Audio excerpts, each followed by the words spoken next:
Ketika tiba hari Pentakosta, semua orang percaya berkumpul di satu tempat. Tiba-tiba turunlah dari langit suatu bunyi seperti tiupan angin keras yang memenuhi seluruh rumah di mana mereka duduk. Dan tampaklah kepada mereka lidah-lidah seperti nyala api yang bertebaran dan hinggap pada mereka masing-masing. Maka penuhlah mereka dengan Roh Kudus. Lalu mereka mulai berkata-kata dalam bahasa-bahasa lain, seperti yang diberikan oleh Roh Kudus itu kepada mereka untuk mengatakannya. Waktu itu di Yerusalem, diam orang-orang Yahudi yang saleh dari segala bangsa di bawah kolong langit. Ketika turun bunyi itu, berkerumunlah orang banyak. Mereka bingung karena mereka masing-masing mendengar rasul-rasul itu berkata-kata dalam bahasa mereka sendiri. Mereka semua tercengang-cengang dan heran, lalu berkata, "Bukankah mereka semua yang berkata-kata itu orang Galilea? Bagaimana mungkin kita masing-masing mendengar mereka berkata-kata dalam bahasa kita sendiri, yaitu bahasa yang kita pakai di negeri asal kita?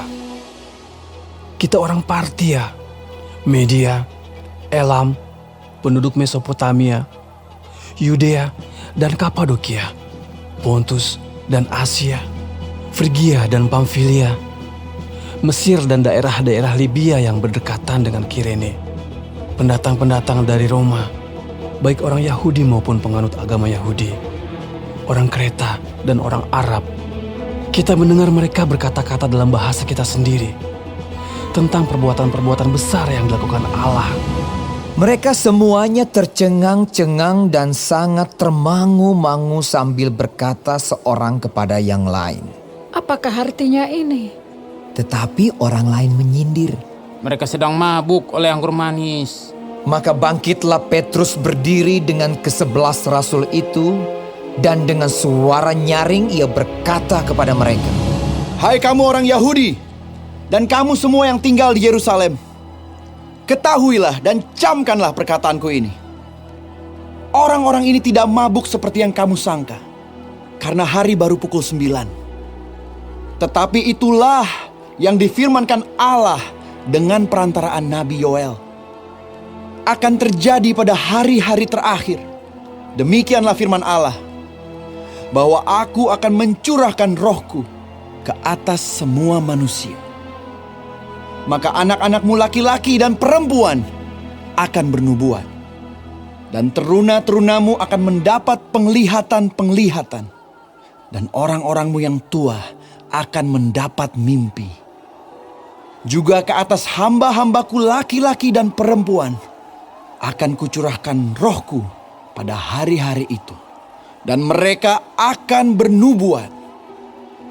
Dan aku akan mengadakan mujizat-mujizat di atas di langit. Dan tanda-tanda di bawah di bumi. Darah dan api dan gumpalan-gumpalan asap. Matahari akan berubah menjadi gelap gulita. Dan bulan menjadi darah. Sebelum datangnya hari Tuhan, hari yang besar dan mulia itu. Dan barang siapa yang berseru kepada nama Tuhan akan diselamatkan.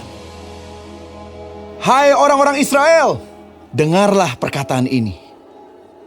Yang aku maksudkan ialah Yesus dari Nazaret, seorang yang telah ditentukan Allah dan yang dinyatakan kepadamu dengan kekuatan-kekuatan dan mujizat-mujizat dan tanda-tanda yang dilakukan oleh Allah dengan perantaraan Dia di tengah-tengah kamu seperti yang kamu tahu.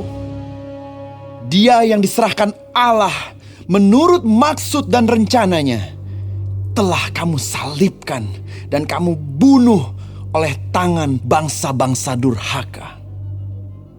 Tetapi Allah membangkitkan dia dengan melepaskan dia dari sengsara maut, karena tidak mungkin ia tetap berada dalam kuasa maut itu. Sebab Daud berkata tentang dia, "Aku senantiasa memandang kepada Tuhan, karena ia berdiri di sebelah kananku, aku tidak goyah." Sebab itu hatiku bersuka cita, dan jiwaku bersorak-sorak, bahkan tubuhku akan diam dengan tentram. Sebab Engkau tidak menyerahkan aku kepada dunia orang mati, dan tidak membiarkan orang kudus-Mu melihat kebinasaan. Engkau memberitahukan kepadaku jalan kehidupan. Engkau akan melimpahi aku dengan sukacita di hadapan-Mu. Saudara-saudara, aku boleh berkata-kata dengan terus terang kepadamu tentang Daud, bapa bangsa kita.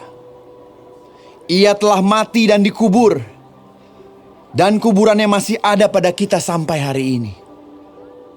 Tetapi ia adalah seorang nabi, dan ia tahu bahwa Allah telah berjanji kepadanya dengan mengangkat sumpah bahwa ia akan mendudukan seorang dari keturunan Daud sendiri di atas tahtanya.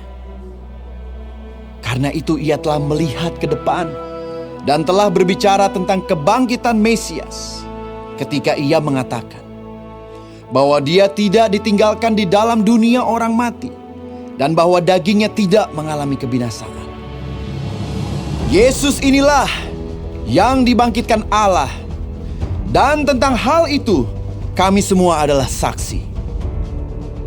Dan sesudah ia ditinggikan oleh tangan kanan Allah dan menerima Roh Kudus yang dijanjikan itu, maka dicurahkannya apa yang kamu lihat dan dengar di sini. Sebab bukan Daud yang naik ke sorga, malahan Daud sendiri berkata, "Tuhan telah berfirman kepada Tuanku, duduklah di sebelah kananku, sampai kubuat musuh-musuhmu menjadi tumpuan kakimu."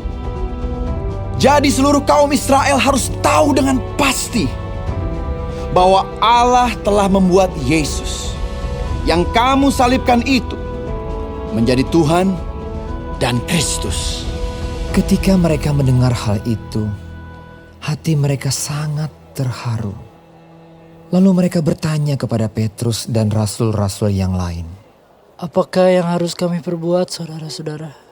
Jawab Petrus kepada mereka, "Bertobatlah, dan hendaklah kamu masing-masing memberi dirimu dibaptis dalam nama Yesus Kristus untuk pengampunan dosamu. Maka kamu akan menerima karunia Roh Kudus. Sebab bagi kamulah janji itu, dan bagi anak-anakmu, dan bagi orang yang masih jauh, yaitu sebanyak yang akan dipanggil oleh Tuhan Allah kita." Dan dengan banyak perkataan lain lagi ia memberi suatu kesaksian yang sungguh-sungguh, dan ia mengecam dan menasihati mereka. Katanya, "Berilah dirimu diselamatkan dari angkatan yang jahat ini." orang-orang yang menerima perkataannya itu memberi diri dibaptis, dan pada hari itu jumlah mereka bertambah kira-kira 3.000 jiwa. Mereka bertekun dalam pengajaran rasul-rasul dan dalam persekutuan. Dan mereka selalu berkumpul untuk memecahkan roti dan berdoa. Maka ketakutanlah mereka semua, sedang rasul-rasul itu mengadakan banyak mujizat dan tanda. Dan semua orang yang telah menjadi percaya tetap bersatu. Dan segala kepunyaan mereka adalah kepunyaan bersama.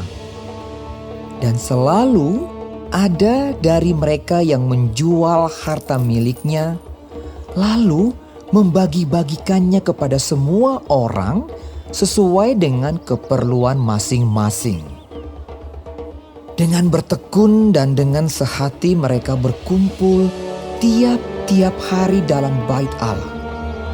Mereka memecahkan roti di rumah masing-masing secara bergilir dan makan bersama-sama dengan gembira dan dengan tulus hati sambil memuji Allah.